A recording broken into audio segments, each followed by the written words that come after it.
an innovative project aimed at integrating the concept of Chinese healthcare into French cuisine was signed in Lyon, France on Wednesday.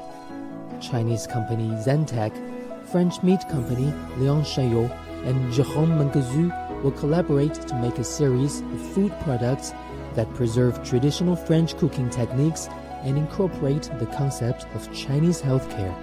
中国这个养生原理和这个法国这个以美食结合在一块呢，会更容易被法国人接受。Founded in 1947, Léon Chaillot is a long-established French meat processing company. It's famous for cured meat products, including sausages, dried sausages, and dried ham. The collaboration aims to bring tasty and innovative meat products to customers.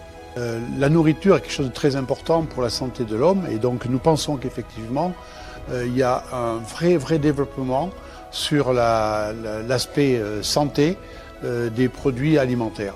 Donc c'est toute cette approche-là que nous allons faire avec Joachim, qui lui a des connaissances que nous n'avons pas, et nous sommes capables aussi d'avoir des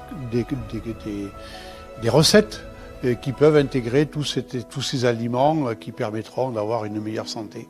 Nous allons dialoguer pour en faire des nouveaux produits qui seraient mis, comme là par exemple dans des saucissons ou d'autres produits alimentaires.